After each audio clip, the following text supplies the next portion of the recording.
Ramadan tahun ini di Indonesia. Alhamdulillah.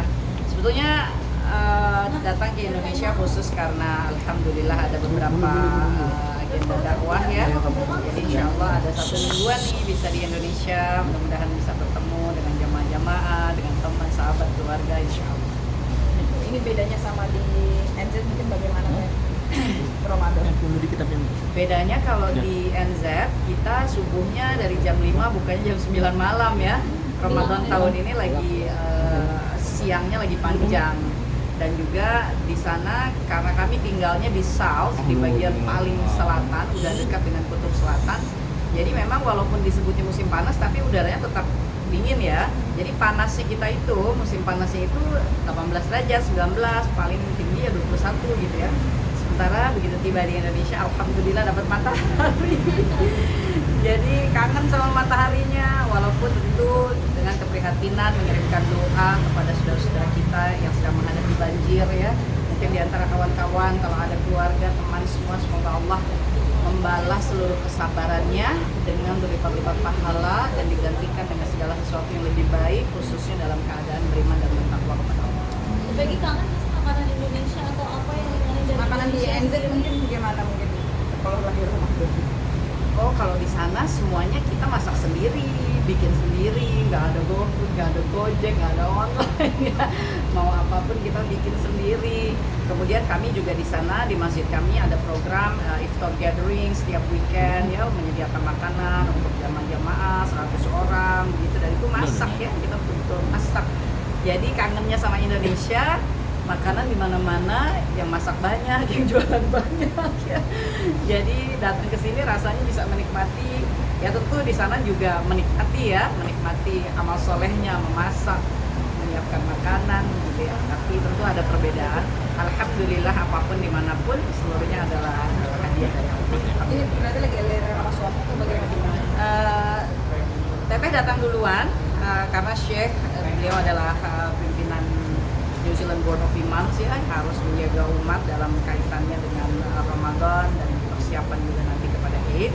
Jadi Syekh akan datang minggu depan, mungkin hanya 3-4 hari saja di Indonesia, sekaligus juga memenuhi undangan ya, Masya Allah, dari Mas Ari Untung, Mbak Penita Ari untuk mengisi di Hijrah Fest. Teteh hari ini hadir mengisi di Women Festive dan habis ini akan keliling 9 kota untuk safari dakwah. Sekalian mengunjungi keluarga-keluarga. Oh pasti, alhamdulillah. Jadi di kota manapun ketika safari dakwah yang di situ ada keluarga diikhtiarkan untuk bisa bertemu. Akan berapa lama nanti Teh, di sini? Safari dakwahnya 1 minggu, mulai hari ini sampai 16 Maret ya. Lebaran gitu ya? Oh, pulang dong. Iya, nanti saya akan di sana mengurus umat, mengurus masjid ya. Jadi Persiapannya mungkin kayak kami tanggal terakhir cuma tanggal 16 Maret aja. Jadi dari 9 sampai 16 Maret. Insya Allah nanti Syekh datang tanggal 14, 15, 16, kemudian kami pulang. Nah, Ramadan terbaik versi Teteh mungkin seperti apa sih Teh? Jangan sia-siakan Ramadan ya, karena Ramadan bukan hanya tentang berpuasa, tapi apakah puasa kita seperti perintah Allah Ta'ala dan Rasul Muhammad SAW, yakni puasa yang menahan lapar, menahan haus, menahan diri dari segala yang dilarang oleh Allah, menahan lisan, pendengaran, perkataan, perbuatan, pikiran, seluruhnya harus selaras dengan makna puasa itu sendiri, yakni pembersihan diri, pembersihan hati. Jangan sampai kita berpuasa hanya mendapat lapar dan haus, tidak mendapat ganjarannya. Padahal Nabi Shallallahu Alaihi Wasallam menyebutkan barang siapa yang berpuasa di siang hari dan di malam hari dia menegakkan ibadahnya kepada Allah dan berharap ridhonya Allah, maka Allah bersihkan dia dari dosa-dosanya. Tapi kalau saumnya tidak disertai dengan ibadah dan keikhlasan kepada Allah, maka ya puasanya jalan, dapatnya hanya haus dan lapar, ganjarannya tidak dapat. Ada goals nggak Teh? Pengen apa mungkin tahun ini yang berbeda dari tahun sebelumnya Teh? Mungkin berbaginya atau apa? Tidak berbeda, kita semuanya setiap waktu, setiap tahun, setiap saat ingin bisa masuk surga Allah Ta'ala. Maka itu yang kita perjuangkan sebaik-baiknya dalam ibadah kita, dalam hidup kita. Susah kita bersyukur kepada Allah, senang kita bersyukur kepada Allah. Seluruhnya adalah jalan kita untuk makin dekat kepada Allah. ada rencana kumpul-kumpul keluarga sama anak-anak atau lain-lain mungkin? Di New Zealand ya, kalau di sini kan enggak, semuanya kan di New Zealand. Jadi di Indonesia akan bertemu dengan adik ya, dengan ibu, dengan ibu mertua, tua ya, insya Allah bisa bersilaturahim. Dan nanti setelah tanggal 16 kami kembali ke New Zealand ya, insya Allah kembali lagi beraktivitas di masjid, kemudian dakwah, kemudian berkumpul dengan anak-anak ya, lebaran juga memasak untuk umat ya, insya Allah mudah-mudahan Allah sampaikan umur kita sampai di penghujung. Masak-masakan Indonesia juga kan ya?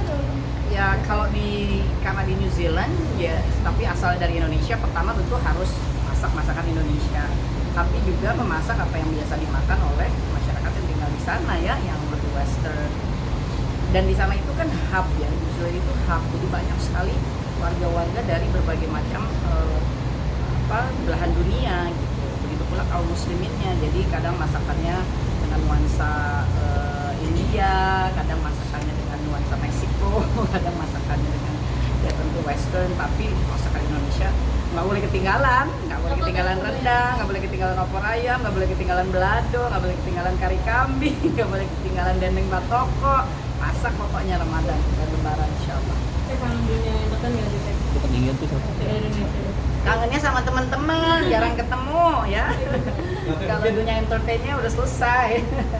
Sekarang mengabdi aja untuk umat dan untuk kemanusiaan. Mungkin juga suami kan pernah ikut ini juga. Oh pasti, karena kehidupan di New Zealand itu nggak bisa jadi orang yang tunjuk-tunjuk. Biarpun kita dikaruniai Allah gitu ya, titipan amanah, kepemilikan sapi, lahan yang begitu banyaknya, begitu luasnya, tapi tidak ada orang di sana yang misalnya hanya di belakang meja gitu. Tidak, kita semua harus terjun. Pemilik usaha apapun dia terjun setiap waktu, setiap hari, setiap saat ya. Apalagi seperti Syekh yang betul-betul memang menguasai dari hulu sampai hilir, dari A sampai Z.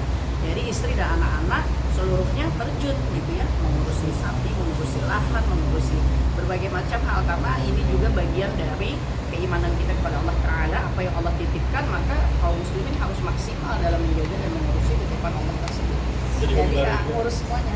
Jadi hobi baru juga mungkin selama di sana mungkin. Kenapa? Ngurus tamak jadi hobi baru juga. Iya, menjadi bagian dari ikhtiar kehidupan juga ya, mengurusi ternak. Kemudian kami hidup dikelilingi lahan sehingga banyak hewan-hewan lainnya kan, ada kuda, kami juga punya anjing-anjing pekerja, kemudian juga ada kucing-kucing liar yang memang hidup di farm yang juga kami urus begitu ya. Macam-macam ada macam-macam. Berarti makan untuk susu ambil dari Langsung sendiri. ya kan, iya. Mungkin hobi berlatih kuda juga. Iya, pastilah. Dan di sana ya memang aktivitas kita di seputar farm itu ya semua harus pakai four wheeler, ya harus pakai two wheeler, three wheeler. Jadi semua harus bisa mengendarai motor besar untuk keliling farm, untuk menjadi sapi gitu. Ya begitulah. Coba kan nggak dibikin konten teman-teman ya. Seru apa sih Teh mungkin? Bagi-bagi tugas Bisa biasanya sama Syekh, sama anak-anak. Pasti, biasain. Nah, ya. gimana? Pasti dalam kehidupan ini sebagai suatu keluarga kita hidup dalam fondasi iman dan takwa kepada Allah, dan dalam kehidupan sehari-hari semua berbagi tugas. Karena rumah harus diurus, hewan-hewan mesti diurus, peternakan mesti diurus ya, dan itu kan juga semua ada pekerjaan administrasinya, bukan hanya pekerjaan lapangan ya, sebab bagaimanapun ini pada akhirnya ritmenya adalah ritme usaha kan. Jadi seluruhnya A sampai Z dilakukan bersama-sama. Di luar memang tim ya, walaupun tim juga tidak banyak, hanya 7 orang gitu ya, plus kita keluarga yang mengurusi segala urusan amanah Allah itu, termasuk juga sambil mengurus masjid ya, sambil mengurus umat ya. Alhamdulillah ini betul-betul hidup gitu, hidup yang hidup. Tapi mudah nggak sih Teh beradaptasi dengan Aden, dunia tolong baru Aden. ini? Insya Allah. Karena dalam perjalanan hidup sebelumnya juga Allah takdirkan ya, dalam ikhtiar dakwah kemanusiaan, sejauh ini Allah sudah izinkan Teteh bisa bekerja, berkeliling, hidup, tinggal ya, hampir di mungkin 31 negara selama di seluruh dunia. Jadi ritme itu sudah terbentuk sebelum akhirnya Allah takdirkan sekarang berakhir bermukim di New Zealand. Jadi proses adaptasinya alhamdulillah tidak terlalu panjang, dengan dukungan Syekh, dukungan anak-anak ya, dan mungkin yang perlu adaptasi yang agak ketat sedikit itu hanya soal tubuh ya, karena kan pindah dari negara tropis ke wilayah yang betul-betul dekat dengan kutub selatan gitu. Tapi alhamdulillah semua bisa dilewati dengan baik. Tapi kalau ke Indonesia sendiri itu setiap berapa bulan sekali atau berapa? nggak ada patokan, tapi biasanya 1 tahun 2 atau 3 kali pasti ke Indonesia. Dan beberapa tahun ini Ramadan selalu ada ke Indonesia karena Ramadan memang berbagai macam kegiatan dakwah ya, aktivitas umat juga banyak di Indonesia, di New Zealand. Jadi Ramadan biasanya dibagi waktunya antara Indonesia dengan New Zealand. Yang lainnya nggak tentu.